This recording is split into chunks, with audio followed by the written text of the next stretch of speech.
3 heats. It's top 2 plus the next 2. So even though there's 11 in the field at the moment, they're only going to take 8 to the final. So it's going to be tough. You'd probably say Selma and Abby Delamotte's a 203 runner. They'd probably be. I haven't seen Abby this season, though. I'm not sure what kind of form she's in. Yeah, it's tough being in Heat 1 because you don't know what the other heats have run. So you really want to run hard, but no one wants to run hard in the heats. So it's very tactical in these races, and you want to have a good last 200. So, yeah, I think Selma's going to get through. The other person, I'm not quite sure. It's just going to come down to that last 100. And then the fastest loser time. So those fastest losers, there's 2 of them. And that's going to... You really want to be in a fast heat to get one of those times. So I think these girls are going to be pretty nervous. Looking forward to a good race, though. You've got to run it like a final. You've got to run the heats like a final to get in. Exactly, and there's 11 in the second and the third heat, so big fields.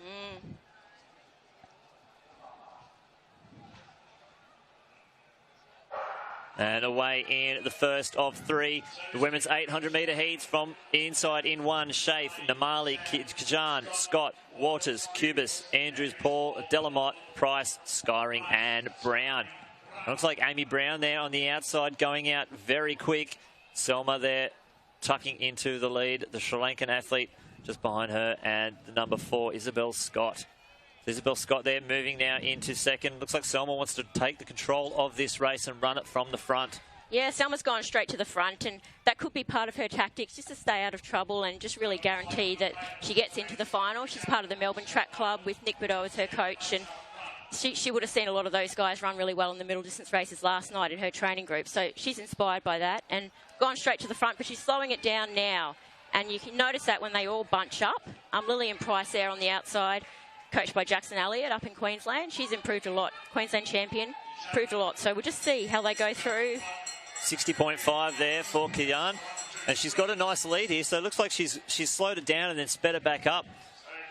You see the little accordion effect with the lead changing there, but still Isabel Scott, then the Sri Lankan Namali. Starting to really stretch out now as they come down the back straight. Tough weather down in the back straight. All the wind into Selma's face there, unfortunately, but when you're out in front, you've got to deal with it. Yeah, she does, and she's got the headwind there, but when she slowed down with 400 to go and then sped up, it really just spread this field out, and that was a very good tactical move, and will guarantee her a spot in the final now. She doesn't look like she's going to be out of the top 2.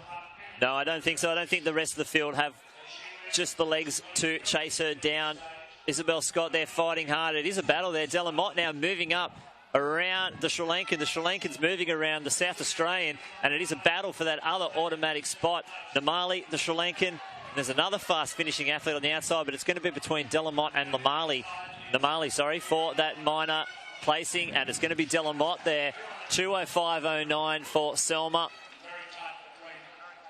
Very comfortable. Yeah, very comfortable, and slowing down a little bit as she crossed the line. Selma's PB is just under 2:02, and 2:01.5 is that A qualifier. So they really want to run that fast in the final. I think the final could be fast.